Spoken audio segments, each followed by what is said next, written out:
You're now listening to the Magic the Gathering Basement Podcast with James. No Pro Tour talk here. It's all about playing MTG at home. James will go over combos, deck building, tips, and more. Isn't that what you really want to hear? Well, get your hands off your deck and let's get this podcast started.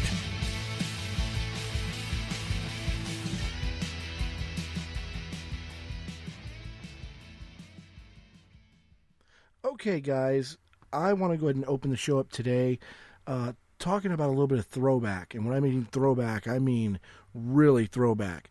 So it's going to be a good episode for you guys to get caught up on a major card that you hear about all the time. And you might catch yourself thinking, you know, I hear about it, I think I know about it, but I really don't know anything about it. And then again, there's you guys out there that know about this card, and that's great. But I really want to go into some detail because you don't hear a lot of facts about this card. You hear a lot of legendary, legend has it. You hear a lot of things that really aren't true. I'm going to go into one myth right now without even mentioning the card. Here's a myth that people say all the time. Well, we really don't know how many's out there. Magic never got a count on it, so there's no projection of how many there are.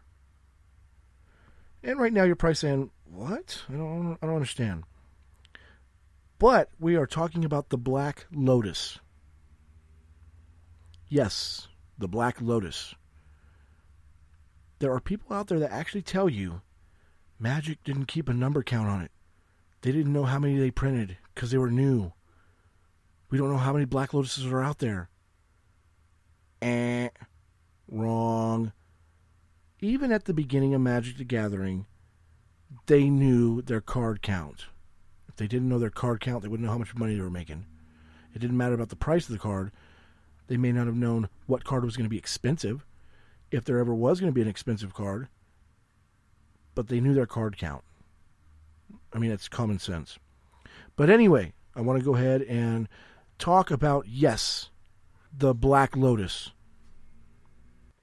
So let's go ahead and jump right on into the card and talk about what it says, its mana cost, and everything like that. So the Black Lotus is an artifact. It costs 0 to play. And I'm going to go ahead and read the card text to you right now. The card's ability is really simple. Add 3 mana of any single color to your mana pool. Then is discarded. Tapping this artifact may be played as an interrupt. So if it gives you mana, what's the big deal? That's what a lot of people say. What's the big deal? Well, in Magic the Gathering, mana is the most important thing, period. You have to have mana to play your cards, to do your stuff. And we're going to prove that here in just a little bit. But right now, you'll hear theories about it. You'll hear myths about it. No one knows how many there are printed. It's just all kinds of crazy things. The price values, they're worth this much money, they're worth that much money. To be honest, we're going to go over that a little bit. An unplayed Black Lotus is worth about $27,000. And the highest graded Lotus signed, is going for anywhere from $125,000 to $130,000. Let me repeat that figure again. $125,000. That's like an entire 4-year college art history degree. Can you believe that?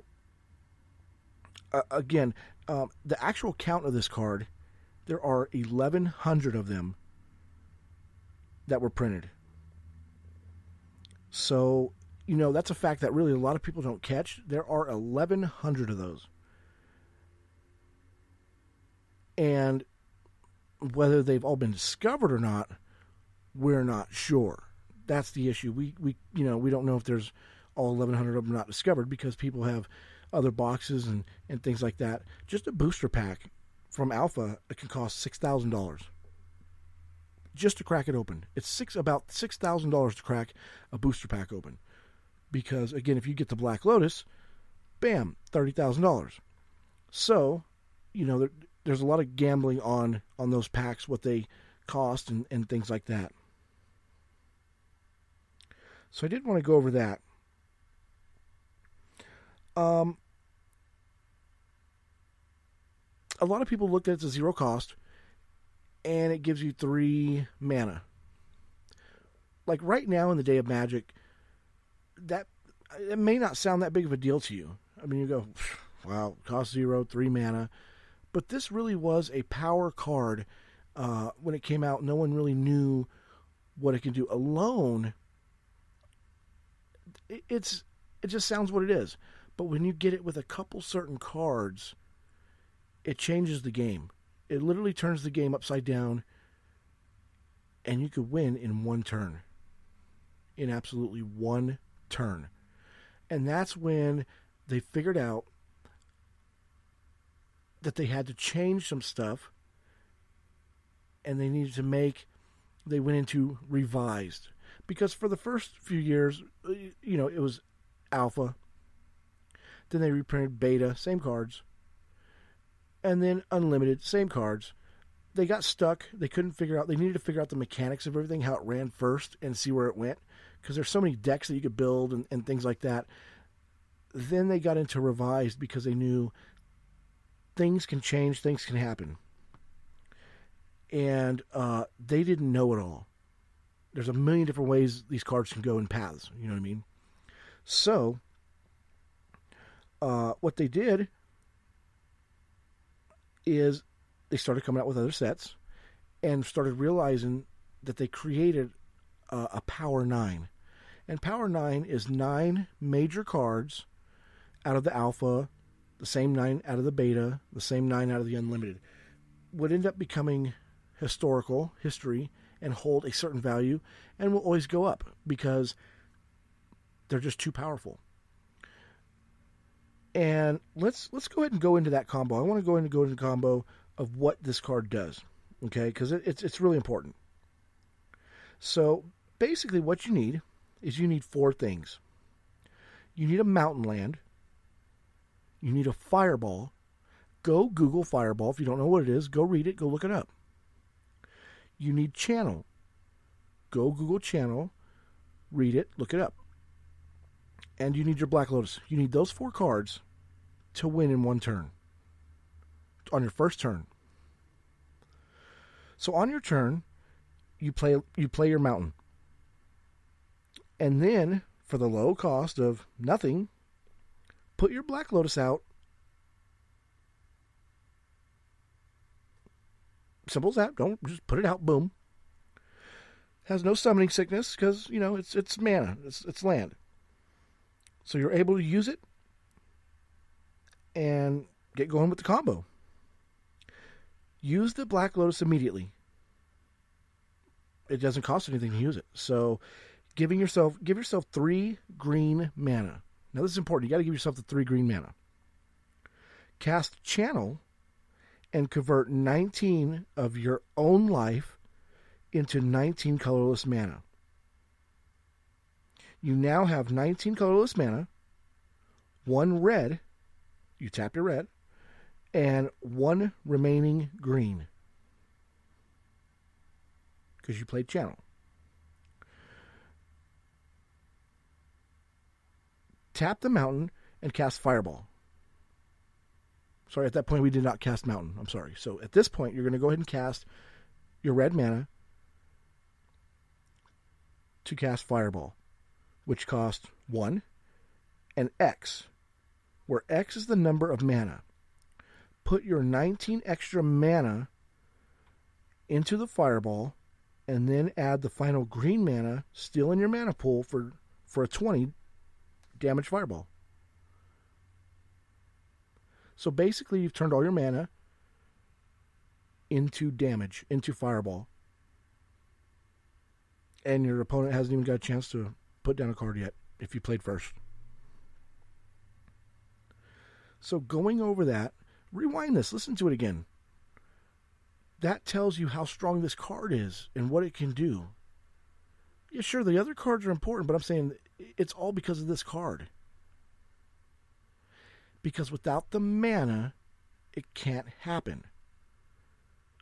I might get a few, well, why isn't Channel that expensive? Go look at Channel's price. Okay, what about Fireball? Fireball's pretty expensive too. But you cannot use Fireball or Channel without that extra mana. That's why the Black Lotus is the Michael Jordan card. It is the card. And it's a very special card, along with the other Power 9. It cannot even be played in any format right now. It can be played in Vintage. It can be played in Vintage. But it is officially banned from all tournament play except Vintage. And with Vintage, you're only allowed to play one. So if you owned all four, you're only legally allowed to play one.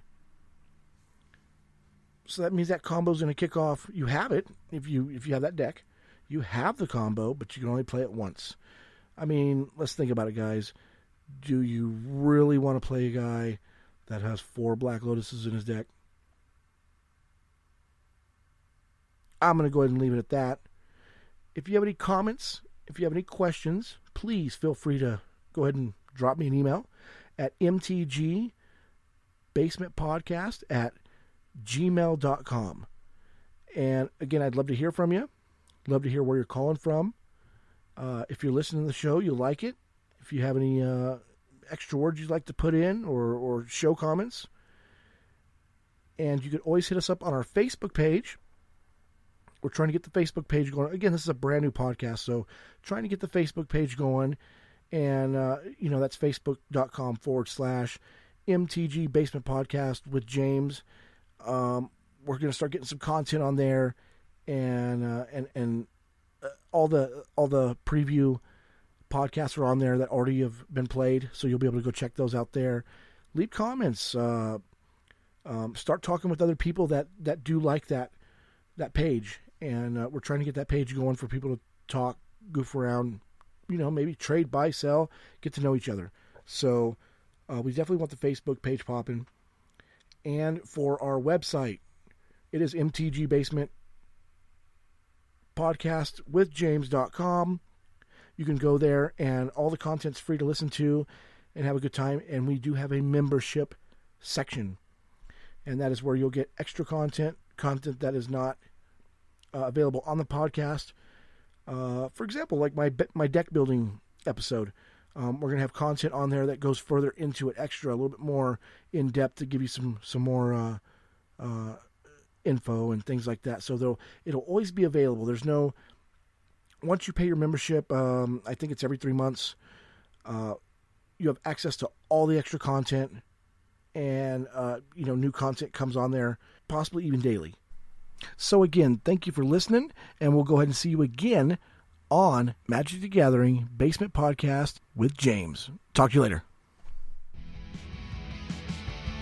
Thank you for listening to Magic the Gathering Basement Podcast with James. Please leave an iTunes review. Also, subscribe to our website, www.mtgbasementpodcastwithjames.com. You can get extra content and much more. You can easily contact James for questions or comments at mtgbasementpodcast@gmail.com.